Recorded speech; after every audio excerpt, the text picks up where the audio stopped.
Hi hello ನಮಸ್ಕಾರ, ಹೇಗಿದ್ದೀರಾ? I hope ಎಲ್ಲರೂ ಚೆನ್ನಾಗಿದ್ದೀರಾ ವೀಕ್ಷಕರೇ. ನೀವೆಲ್ಲರೂ ಚೆನ್ನಾಗಿದ್ದೀರಾ ಅಂತ ಭಾವಿಸ್ತಾ ನಾನೀಗ ಮತ್ತೆ ನಿಮ್ಮ ಮುಂದೆ ಇನ್ನೊಂದು ಹೊಸ ಅಧಿಸೂಚನೆಯೊಂದಿಗೆ ಬಂದಿದ್ದೀನಿ.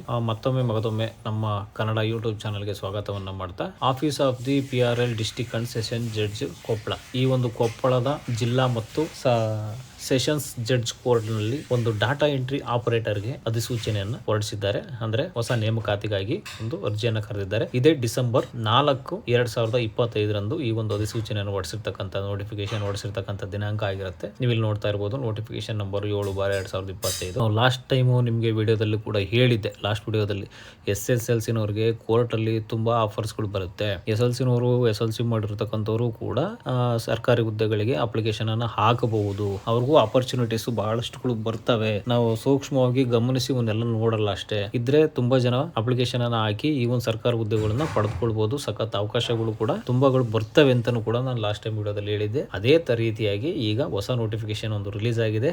ಇದೇ ಡಿಸೆಂಬರ್ 4, 2025 ನೋಟಿಫಿಕೇಶನ್ ರಿಲೀಸ್ ಆಗಿರ್ತಕ್ಕಂಥದ್ದು. ಇಲ್ಲಿ ಡಾಟಾ ಎಂಟ್ರಿ ಆಪರೇಟರ್ ಗಳಿಗೆ ಇಲ್ಲಿ ಕುಷ್ಟಗಿ ಮತ್ತೆ ಗಂಗಾವತಿ ಕೋರ್ಟ್ಗಳಲ್ಲಿ ಡಾಟಾ ಎಂಟ್ರಿ ಆಪರೇಟರ್ಗೆ ಅವಕಾಶವನ್ನ ಕೊಟ್ಟಿದ್ದಾರೆ. ನೇಮಕಾತಿಯನ್ನ ಪ್ರಾರಂಭ ಮಾಡಿದ್ದಾರೆ. ಕೆಲಸ ಬೇಕು, ನಾವು ಕೆಲಸ ಮಾಡ್ತೀವಿ. ಅಲ್ಲಿ ಹತ್ರದಾಗಿರೋಂಥವ್ರಿಗೆ ಸ್ನೇಹಿತರೆ ಇವಾಗಲೇ ಹೇಳ್ತಾ ಇದ್ದೀನಿ, ಅಲ್ಲಿ ನಿಯರ್ ಬೈ ಹತ್ರ ಇರೋಂಥವ್ರು ಮಾತ್ರ ಈ ಒಂದು ನೋಟಿಫಿಕೇಶನ್ ಅನ್ನ ಓದ್ಕೊಳ್ಳಿ.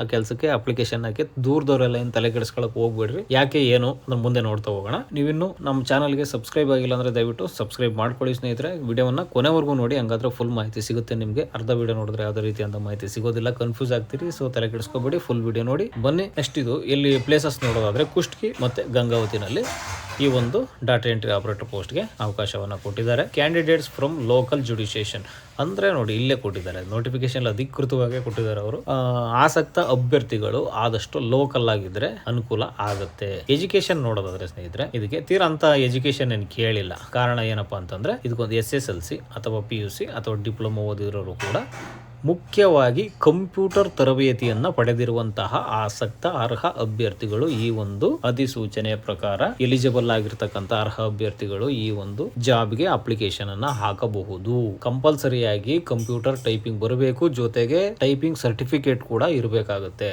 ಅಂತವರು ಈ ಒಂದು ಕುಷ್ಟಗಿ ಮತ್ತೆ ಗಂಗಾವತಿ ಈ ಒಂದು ಕೋರ್ಟ್ ಆವರಣದೊಳಗೆ ಡಾಟಾ ಎಂಟ್ರಿ ಆಪರೇಟರ್ಗೆ ಕೆಲಸಕ್ಕೆ ನೀವು ಅರ್ಜಿಯನ್ನ ಹಾಕಬಹುದು ಸ್ನೇಹಿತರೆ. ಇದಕ್ಕೆ ಲಾಸ್ಟ್ ಡೇಟ್ ನೋಡೋಣ. ಲಾಸ್ಟ್ ಡೇಟ್ ನೋಡೋದಾದ್ರೆ ನಿಮಗೆ ಇದೇ ಡಿಸೆಂಬರ್ 15ನೇ ತಾರೀಕು 2025 ಇಸ್ವಿ ಡಿಸೆಂಬರ್ 15 5 ಗಂಟೆ ಸಂಜೆ ಲಾಸ್ಟ್ ಡೇಟ್ ಕೊಟ್ಟಿದ್ದಾರೆ. ಕಾರಣ ತುಂಬಾ 11 ದಿವಸ ಅಷ್ಟೇ ವೇಕೆನ್ಸಿ ಕೊಟ್ಟಿದ್ದಾರೆ. ಈ ಕಾರಣ ಯಾಕಪ್ಪ ಅಂತ ಹೇಳೋದಾದ್ರೆ ಇಲ್ಲಿ ಕುಷ್ಟಗಿ ಕೋರ್ಟ್ ಕಾಂಪ್ಲೆಕ್ಸ್ ಅಂದ್ರೆ ಕುಷ್ಟಗಿ ಕೋರ್ಟ್ ನಲ್ಲಿ ಒಂದೇ ಒಂದು ಪೋಸ್ಟ್ ಇದೆ, ಡಾಟಾ ಎಂಟ್ರಿ ಆಪರೇಟರ್ ಪೋಸ್ಟ್. ಮತ್ತೆ ಗಂಗಾವತಿ ಕೋರ್ಟ್ ಅಲ್ಲಿ ಒಂದಿದೆ. ಹಾಗಾಗಿ ಬಹಳಷ್ಟು ಅರ್ಜಿಗಳು ಬರ್ತವೆ, ಎಲ್ರಿಗೂ ಕೂಡ ಅವಕಾಶ ಕೊಡ್ಲಿಕ್ಕೆ ಆಗಲ್ಲ ಅಂತ ಹೇಳಿ ಬರೀ 10 ದಿನ ಕಾಲಾವಕಾಶ ಕೊಟ್ಟಿದ್ದಾರೆ. ಅದರಲ್ಲಿ ಈಗಾಗಲೇ ಅರ್ಜಿ ಹಾಕಿರುವಂತವ್ರು ಹಾಕಲಿ, ತೊಂದರೆ ಇಲ್ಲ. ಇವಾಗ ಹಾಕುವಂತವ್ರು ಇಂಟ್ರೆಸ್ಟ್ ಇದ್ದು ಯಾರಿಗೆ ಸಿಗುತ್ತೋ ಹೇಳಕ್ಕಾಗಲ್ಲ. ಇದಕ್ಕೆ ಯಾವುದೇ ರೀತಿಯಾದಂತ ಲಿಖಿತವಾದ ಪರೀಕ್ಷೆ ಇರೋದಿಲ್ಲ. ನೋಡಿಲ್ಲ ನೋಟಿಫಿಕೇಶನ್ ಅಲ್ಲಿ ಕೊಟ್ಟಿದ್ದಾರೆ. Kushtagi court complex 1, Gangavathi court complex 1 ಎರಡೇ ಪೋಸ್ಟ್ ಇರೋದು. ಹಾಗಾಗಿ ಡಾಟಾ ಎಂಟ್ರಿ ಆಪರೇಟರ್ ಅಂತ ಕೊಟ್ಟಿದ್ದಾರೆ. SSLC, ಡಿಪ್ಲೊಮಾ, PUC ಜೊತೆಗೆ ಕಂಪ್ಯೂಟರ್ ಸರ್ಟಿಫಿಕೇಟ್ ಕೋರ್ಸ್ ಇರಬೇಕಾಗುತ್ತೆ ಅಂತ ಕೊಟ್ಟಿದ್ದಾರೆ. ಇದಕ್ಕೆ ನೆಟ್ ಸ್ಯಾಲರಿ ಬಂದು 15,000 ಇದ್ರೆ 15,000 ರೂಪಾಯಿ ಇದೆ. ಆದರೆ ನಿಮಗೆ ಎಲ್ಲ PF, ESA ಫೆಸಿಲಿಟೀಸ್ ಏನೇನಿದಾವೆ ಎಲ್ಲ ಡಿಡಕ್ಷನ್ ಆಗಿ ಲಾಸ್ಟ್ ಫೈನಲ್ ನಿಮಗೆ 9,153 ರೂಪಾಯಿ ಕ್ಯಾಶ್ ಸ್ಯಾಲರಿ ಸಿಗುತ್ತೆ. ಇದು ಯಾವುದೇ ರೀತಿಯಾದಂತಹ ಪರ್ಮನೆಂಟ್ ಜಾಬ್ ಅಲ್ಲ. ಪ್ಲಸ್ ಇದು ನಿಮಗೆ ಮುಂದೆ ಸ್ಯಾಲರಿ ಜಾಸ್ತಿ ಆಗ್ತಾ ಹೋಗುತ್ತೆ ಅಂತ ನೋಡೋದಾದ್ರೆ ಅದ್ರ ಬಗ್ಗೆ ಯಾವುದೇ ರೀತಿಯಾದಂತಹ ಮಾಹಿತಿ ಇಲ್ಲ. ಇಷ್ಟೇ ಸ್ಯಾಲರಿ ಅಂತ ಫಿಕ್ಸ್ ಮಾಡಿರ್ತಾರೆ. ಯಾಕಪ್ಪ ಹೀಗೆ ಕೊಟ್ಟಿದ್ದಾರೆ ನೋಟಿಫಿಕೇಶನ್ ಅಂದ್ರೆ ಏಜ್ ಲಿಮಿಟ್ ನೋಡಿ 18 ವರ್ಷ ಕೊಟ್ಟಿದ್ದಾರೆ. ಅಂದ್ರೆ ಮ್ಯಾಕ್ಸಿಮಮ್ ಏಜ್ ಕೊಟ್ಟಿಲ್ಲ. ಅಂದ್ರೆ ಯಾವುದೇ ಸರ್ಕಾರದ ಅಧಿಕೃತವಾಗಿರ್ತಕ್ಕಂಥ ಸರ್ಕಾರದ ಹುದ್ದೆಗಾದ್ರೆ ನಿಮ್ಗೆ ಮ್ಯಾಕ್ಸಿಮಮ್ ಏಜ್ ಕಂಪಲ್ಸರಿ ಆಗಿರುತ್ತೆ. ಸೊ ಇದು ಸರ್ಕಾರದ್ದು ಕೋರ್ಟ್, ಆದ್ರೆ ಕೆಲಸ ಸರ್ಕಾರದ್ದಲ್ಲ. ಈ ಒಂದು ಒಳ ನೇಮಕಾತಿ ಮೇಲೆ ಒಳಗುತ್ತಿಗೆ ಆಧಾರದ ಮೇಲೆ ಈ ಒಂದು ಕೆಲಸವನ್ನು ಕೊಟ್ಟಿರ್ತಾರೆ. ನಿಮ್ಮ ಅನುಕೂಲಕ್ಕೆ ತಕ್ಕಂತೆ ನೋಡಿ ಅಲ್ಲಿ ಅರ್ಹ ಅಭ್ಯರ್ಥಿಗಳು ಹತ್ರ ಲೋಕಲ್ ಇದ್ರೆ ಅರ್ಜಿಯನ್ನು ಹಾಕ್ರಿ.